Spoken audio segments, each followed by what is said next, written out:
remember one time I was in like early years, like kindergarten. I looked at the teacher, maybe she shouted at me, and she became blind. What? They get me, put me in a cave with dead bodies, lock it for 3 days and 3 nights.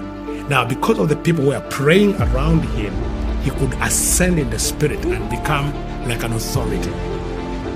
She hits me in the pad, and she's not saying a word, just looks at me. Then I knew now it's battle.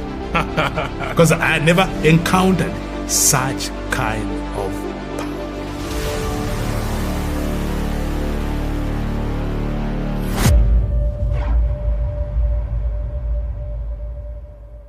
Welcome to Prayer Storm TV. Today we're going to be going into one of the deepest testimonies I have come across as it pertains to deliverance from the occult and witchcraft.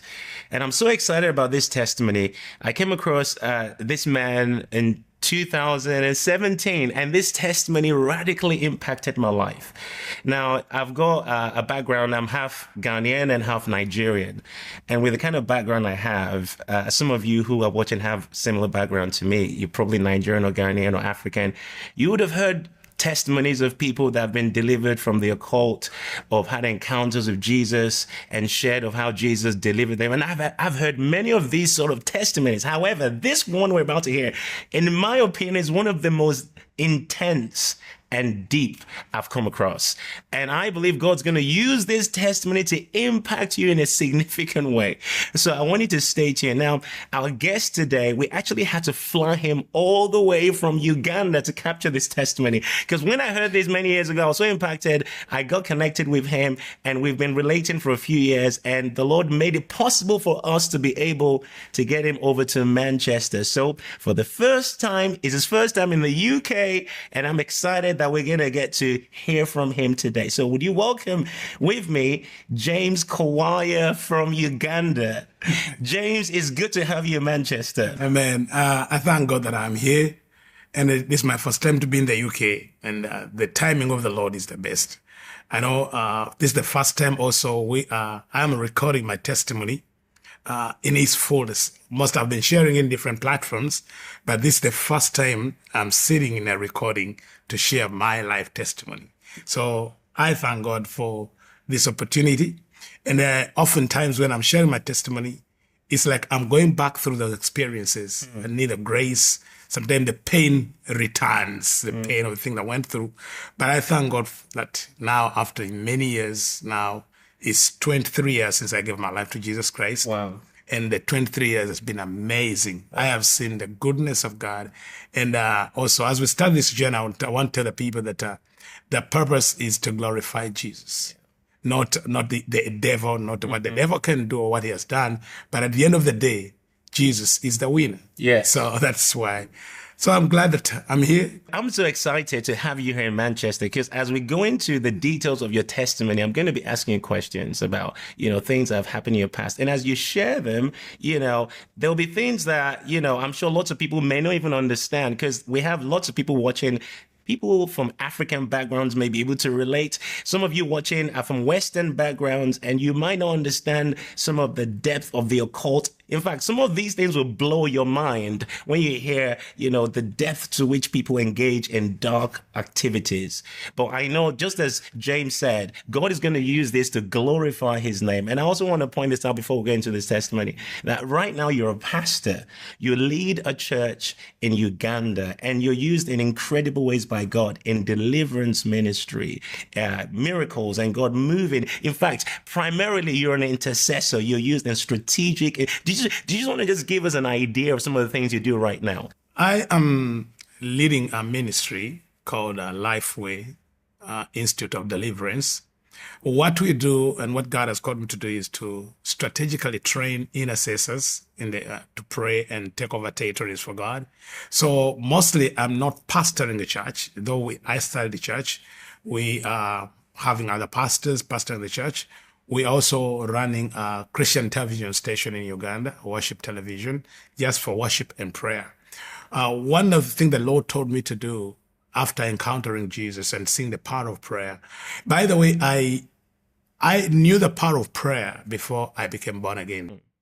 I kept encountering people praying and wondering what kind of lives are they. One example, maybe to bring it out, is I was still in the occult, and I was in the city in Kampala.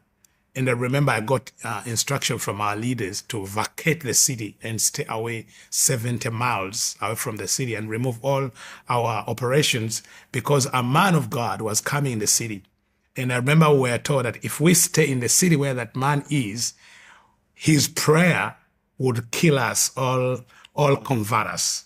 And I remember the instruction was stay out of the city 70 miles away. Wow. But also do not enter the city even 21 days After he has left. So I was still in the occult, and I was like, what kind of power is this? Because I knew the power, I knew Satan, I knew I had been all in these kind of powers. But then we were being warned not be around that man's, where he is in the city. That man was Maurice Cerullo. So he was coming in the city, and I remember we were told, stay out of the city 70 miles away and do not enter the city another 21 That's days. incredible. Because even after 21 days, his power, the effect of his power remains in the atmosphere after 21 days. Wow. He has been in the city. So I knew the power of prayer. So when I came to Christ, the Lord was telling me, okay, you have seen the mistakes, the errors, because one of the work I was doing before I came to Christ was fighting churches and breaking churches. And the Lord was saying, now, you know how you broke these churches, and you know what were the errors and the mistakes and the weaknesses. So can you train an army of intercessors all over the world to bring out, to stand and take territories? Wow. So we are working with nations like Sri Lanka. We have work in Sri Lanka. I work in Singapore. I work in Botswana. I work in Gabon.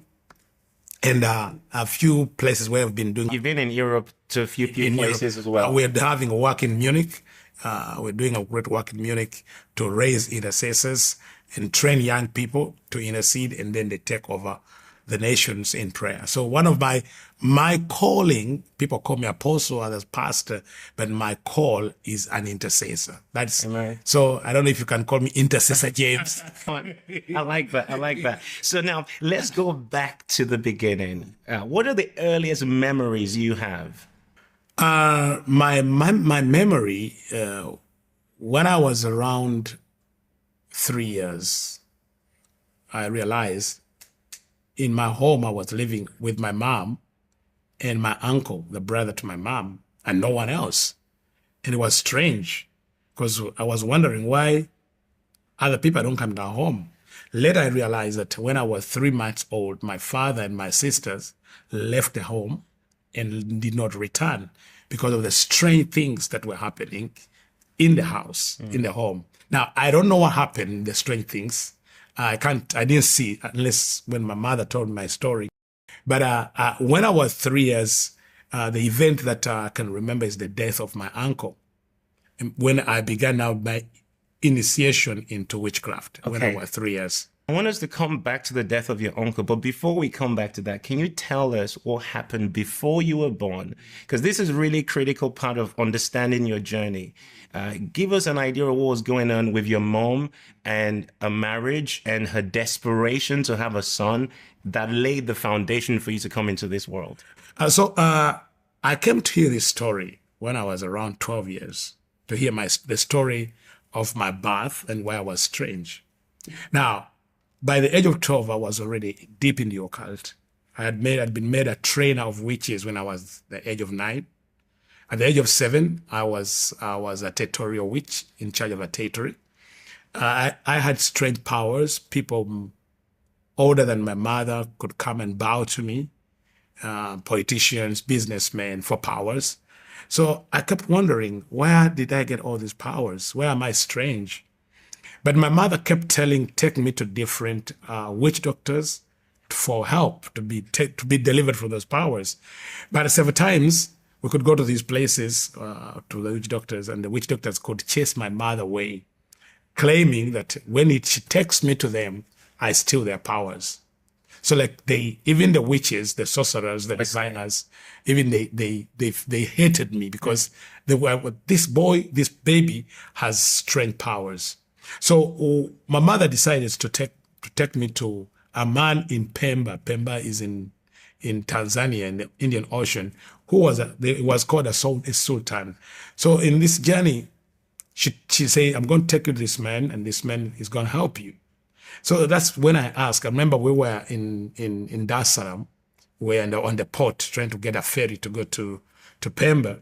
And I asked her, but Mom, tell me something. Why am I strange? And I could see when I remember I looked at my mother, and like this time she was desperate to tell me and say, please, can you not interfere with where we're going? Can we, please don't interfere. So like to convince me not to interfere, my powers, the power I had as a boy, for where we're going. So she had to tell me the story of my life, how she ended up in this. So this is what she tells me. She says, when she got married the reason she married my father, because her father had died, and her father was a rich chief, and she was the only daughter, and she had a brother, my uncle then. And when her father died, she says she knew the family in Africa. Most times the family would take over every property, so she needed protection. So by the grace of God, she says, at the time when her father died, and she's desperate, she's just a young lady, then my father started dating her. And my father, coming from a prominent family, a very known family and very strong, she thought this man, if he marries her, she'll get protection. So she gets into the family. Now, my father also was marrying her because he had been told he would find a young girl, marry early, and get as many children as possible. Because my father, being a son of a chief, son of like a prime minister, he was the only son. The brother had died. He had 7 sisters, the only son.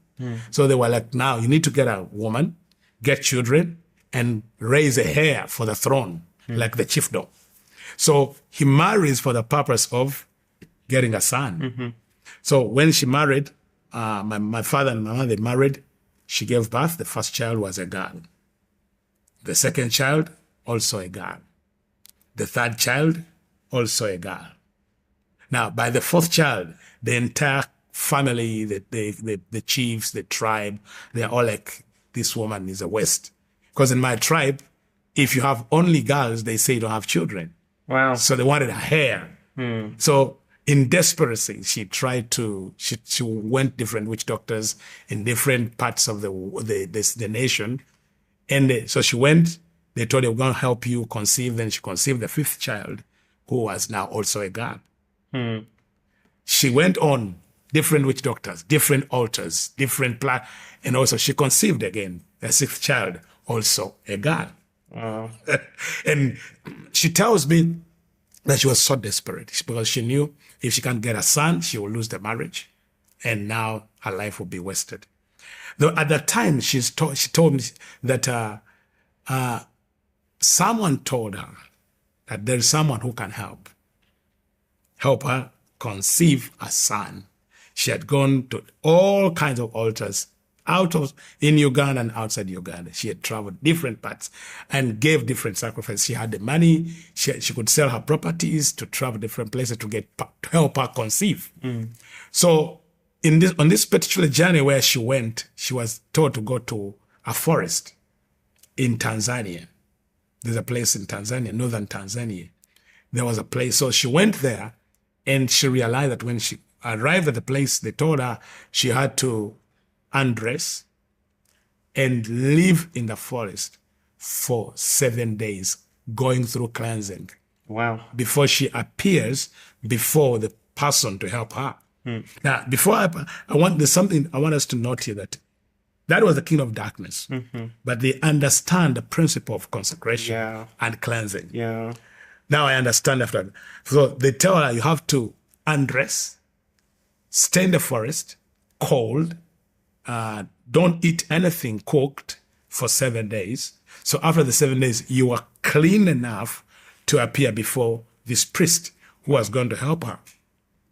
So she says when she appeared after 7 days, that this priest was a woman who always lived in the forest, And she was like the chief witch of the entire continent, because all the witch doctors I mean, the entire country of Africa, not continent, wait, she was the chief witch of the entire continent of Africa. of Africa. So Wow.